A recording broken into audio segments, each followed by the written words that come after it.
صلاۃ و سلام علیک یا رسول اللہ۔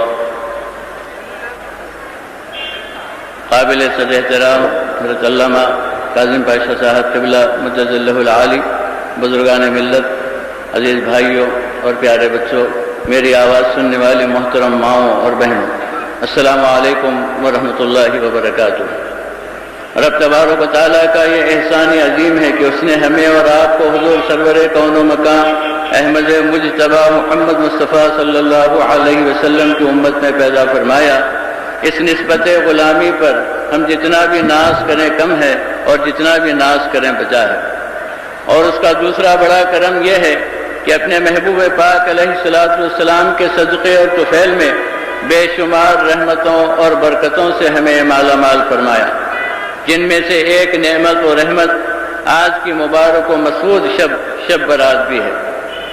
یہ وہ مبارک شب ہے جس کے متعلق سیدنا صدیق اکبر رضی اللہ تعالیٰ عنہ فرماتے ہیں کہ نبی پاک علیہ الصلوۃ والسلام نے ارشاد فرمایا کہ لوگوں، نصف ماہ شعبان بڑی عظمت اور بزرگی والی رات ہے، اس شب میں اٹھو اور اپنے پروردگار کے حضور میں پیش ہو۔ ایک اور روایت میں سرور پاک علیہ الصلوۃ والسلام نے ارشاد فرمایا کہ اس مبارک شب کی یہ خصوصیت ہے کہ رب تبارک و تعالی غروب آفتاب کے فوراً بعد آسمان دنیا پر نزول جلال فرماتے ہیں اور اپنے بندوں سے خطاب کرتے ہوئے فرماتے ہیں، ہے تم میں سے کوئی مغفرت کا چاہنے والا کہ میں اس کے تمام گناہوں کو بخش دوں، اور ہے کوئی تم میں سے روزی اور رزق کا چاہنے والا کہ میں اس کے لیے رزق کریم عطا کروں، اور ہے کوئی اپنی مصیبتوں اور پریشانیوں کا مداوع چاہنے والا کہ میں اس کی تمام پریشانیوں اور تکلیفوں کو راحتوں سے بدل دوں۔ یہ سلسلہ صبح تک جاری رہتا ہے۔ اور فرمایا نبی پاک علیہ الصلوۃ والسلام نے کہ اس مبارک شب میں اللہ تعالیٰ بے انتہا کرم و رحم فرماتے ہیں اور میری امت پر بے انتہا رحمتیں نازل فرماتے ہیں۔ تمثیلاً حضور نے فرمایا، قبیلہ بنو کلب کی بکریوں کے جسم پر جتنے بال ہیں ان بالوں سے بھی زیادہ میرے افراد کی امت کی بخشش ہو جاتی ہے۔ عزیزان گرامی، آج کی یہ مبارک رات رحمتوں اور برکتوں کی رات ہے، عنایتوں کی رات ہے، مغفرت کی رات ہے، جیسا کہ احادیث مبارکہ میں آیا ہے کہ اسی مبارک شب میں سال تمام کے مرنے والے، پیدا ہونے والے انسانوں کا حساب کتاب ہوتا ہے، رزق کی تقسیم عمل میں آتی ہے، یہ سارے امور متعلقہ فرشتوں میں تقسیم کر دیے جاتے ہیں۔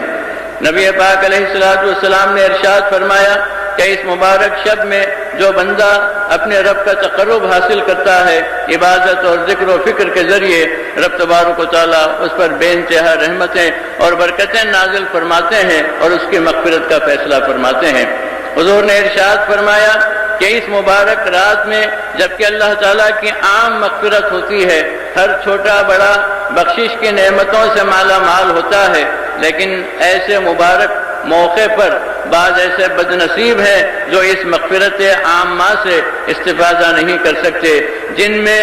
کافر مشرک کے علاوہ جادوگر، نجومی اور والدین کو تکلیف دینے والے شامل ہیں۔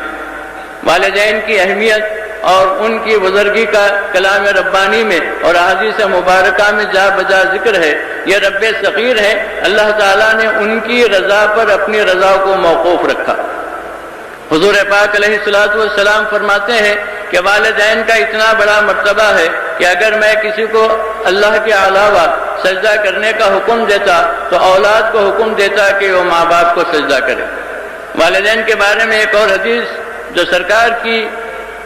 اس اہمیت کو واضح فرماتی ہے، جس میں آپ نے ارشاد فرمایا کہ اگر کوئی لڑکا یا لڑکی اپنے ماں یا باپ کو محبت کی نظر سے دیکھے کہ یہ میرے رب صغیر ہے، میری جسمانی پرورش اور نشو و نما کا سبب ہے، اللہ نے ان کی وجہ سے مجھے دنیا میں آنا نصیب کیا، اس محبت و خلوص کے ساتھ اگر کوئی اپنے ماں باپ کو یا دونوں میں سے کسی ایک کو ایک نظر دیکھے تو رب تبارک و تعالیٰ اس کے نامہ اعمال میں ایک مقبول حج اور ایک عمرے کا ثواب لکھ دیتے ہیں۔ تو بڑے مراتب ہیں ماں باپ کے، فرمایا سرکار نے کہ اگر خدا نہ خواستہ کسی کے والدین کے جسم میں زخم ہو جائے اور پھوڑے بن جائیں، اولاد اس مواد کو، گندگی کو اپنے منہ سے کھینچ کر پھینکے، تب بھی ان کے ماں کا حق ادا نہیں ہو سکتا اور باپ کا حق بھی ادا نہیں ہو سکتا۔ ایک صحابی رضی اللہ تعالیٰ عنہ کا واقعہ ہے کہ ان کے والدہ کافی ضعیفہ تھیں، نابینا تھیں اور یہ غریب بھی تھے۔ ان کی تمام ضرورتوں کو یہ پورا کراتے، کھانا کھلاتے، پکاتے اور کپڑے پہناتے، نہلاتے، دھلاتے۔ ان کی یہ خواہش تھی کہ وہ حج کریں،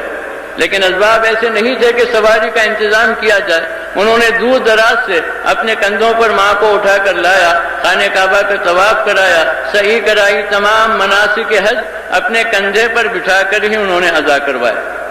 اس کے بعد بارگاہ نبوی صلی اللہ علیہ وسلم میں حاضر ہوئے اور کہا یا رسول اللہ صلی اللہ علیہ وسلم، میرے ماں باپ آپ پر فدا ہوں، میں نے ماں کی ایسی خدمت کی، بتائیے کیا میں نے ان کا کچھ حق ادا کیا ہے یا نہیں؟ سرکار تبسم فرماتے ہوئے جواب دیتے ہیں کہ خدا کی قسم، سرما کی ایک سرد رات میں جبکہ تم سردی سے ٹھٹر رہے تھے، تمہیں سردی سے بچانے کے لیے ماں نے اپنے سینے سے ایک مرتبہ جو تمہیں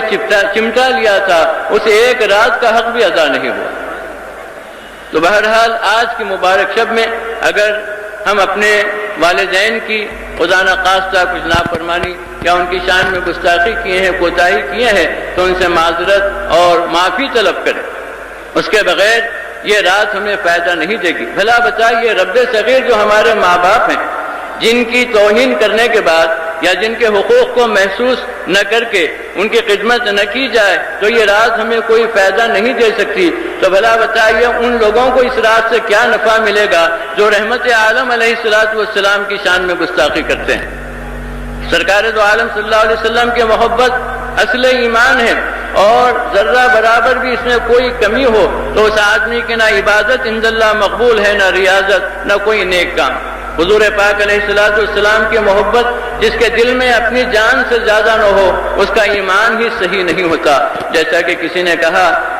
محمد کی محبت دین حق کی شرط اول ہے، اسی میں ہو اگر خامی تو سب کچھ نامکمل ہے۔ تو حضور پاک علیہ السلام سے محبت رکھنے والوں کو اللہ تعالیٰ نے یہ رات عنایت فرمائی ہے، یہ فائدہ انہی مقدس لوگوں کو، انہی مبارک اور سعید لوگوں کو ملے گا جن کا رابطہ رسالت محکم ہے اور درست ہے۔ جب تک سرکار سے وابستگی نہ ہو، آپ سے سچی عقیدت و محبت نہ ہو اور آپ کو اپنی جان سے زیادہ عزیز نہ رکھیں، عام عبادتیں ہی قبول نہیں ہوتی تو یہ مبارک رات کی عبادت کیسے قبول ہو سکتی ہے؟ سرکار پاک علیہ السلام خدا کے محبوب ہیں، باعث تخلیق کائنات ہیں۔ آپ کی ذات گرامی وہ ہے جن سے انبیاء کرام نے توسل کیا اور جن کے وسیلے سے دعائیں کی۔ چنانچہ اعظم علی نبینا علیہ السلام کا واقعہ آپ کے بارہا آپ نے سنا کہ جب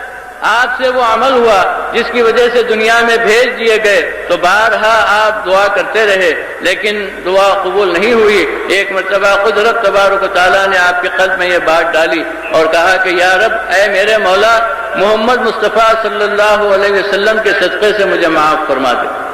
رب تبارک و تعالیٰ نے کہا کہ اے آدم، تم کیا جانو کہ محمد صلی اللہ علیہ وسلم کون ہے؟ کہا کہ پروردگار، جب آپ نے مجھے پیدا کیا، اپنے اسماء و صفات کے علم سے مجھے نوازا، تو اس وقت میں نے دیکھا کہ ساق عرش پر لا الہ الا اللہ محمد الرسول اللہ لکھا ہوا ہے۔ جنت کے کواڑوں پر، دروازوں پر، ملائکہ کی آنکھوں پر، حوروں کی جبینوں پر، غرض کہ جہاں جہاں میری نظر جاتی اس میں محمدی صلی اللہ علیہ وسلم مجھے لکھا ہوا نظر آتا۔ میں اسی وقت جان گیا تھا کہ یہ آپ کے سب سے زیادہ محبوب ہے، اور پھر میں نے آپ سے عرض بھی کیا تھا کہ پروردگار، یہ محمد رسول اللہ کون ہے؟ تو آپ نے فرمایا کہ لا الہ الا اللہ تو یہ میری الوہیت ہے، لیکن محمد رسول اللہ میں میرے محبوب کا ذکر ہے جو تمہاری اولاد میں پیدا ہوں گے، لیکن ان کا یہ مرتبہ ہے کہ اگر وہ پیدا نہ کیے جاتے تو تم بھی پیدا نہ کیے جاتے۔ ہے نور محمد سے ساری خدائی کے نور نظر ہے محمد، بہر رنگ شام و سحر ہے محمد، بہر سمت پیش نظر ہے محمد، جو قدموں سے لپٹا وہ منزل کو پایا، خدا اس طرف ہے جدھر ہے محمد صلی اللہ علیہ وسلم۔ تو انبیاء کرام نے آپ کا واسطہ اور وسیلہ لیا۔ حضرت کامل علیہ الرحمہ نے بڑی اچھی بات فرمائی، کہتے ہیں انبیاء تک نے لیا ہے کام ان کے نام سے۔ انبیاء تک نے لیا ہے کام ان کے نام سے، کس کے سر احسان نہیں کامل میرے سرکار کا۔ اور میرے محترم بزرگ شاعر یہاں تشریف فرما ہے، انہوں نے بھی ایک بڑی اچھی نعت کہی، کہتے ہیں نہ اٹھا جھکا کے سر کو کہ یہ در در نبی ہے، اسی نقش پا پہ مٹ جا کہ یہی بات کام کی ہے۔ آگے کہتے ہیں کوئی لا الہ کہہ کر نہیں بن سکے گا مومن کہ خدا کے بعد آقا تیرا ذکر لازمی ہے۔ ٹھیک ہے، احترام کرنا ہی نہیں جانتے یہ۔ اللهم صل على سيدنا مولانا محمد وعلى ال سيدنا مولانا محمد افضل صلواتك وعدد معلوماتك وبارك وسلم صلاة وسلام عليك يا رسول الله صلی اللہ علیہ وسلم۔ مختصر یہ کہ آج کی یہ مبارک و مسعود شب رحمتوں اور برکتوں کی شب ہے۔ یہ رحمتیں اور برکتیں انہی کو نصیب ہوں گی جو حضور پاک علیہ الصلوۃ والسلام سے سچی عقیدت اور محبت رکھتے ہیں۔ چونکہ میرے بعد دیگر علماء کرام کے خطابات سے بھی آپ کو استفادہ کرنا ہے، اسی لیے میں اپنی بات کو مختصر کرتے ہوئے یہی گزارش کروں گا کہ سرکار پاک علیہ الصلوۃ والسلام سے سچی وابستگی پیدا کرتے ہوئے آپ کے واسطے اور وسیلے سے دعا کیجیے، کیونکہ یہ دعا آپ کے وسیلے سے کی جاتی ہے وہ فوراً قبول ہوتی ہے۔ علامہ انور صابری کہتے ہیں ہے تیرا واسطہ تاثیر دعا کا ضامن، ہے تیرا واسطہ تاثیر دعا کا ضامن، ہاتھ جنبش میں رہتے ہیں کہ بھر جاتے ہیں۔ وصلی اللہ تعالی علی خیر خلقہ سیدنا مولانا محمد وعلی آلہ واصحابہ اجمعین۔ سبحان ربک رب العزة عما یصفون وسلام علی المرسلین۔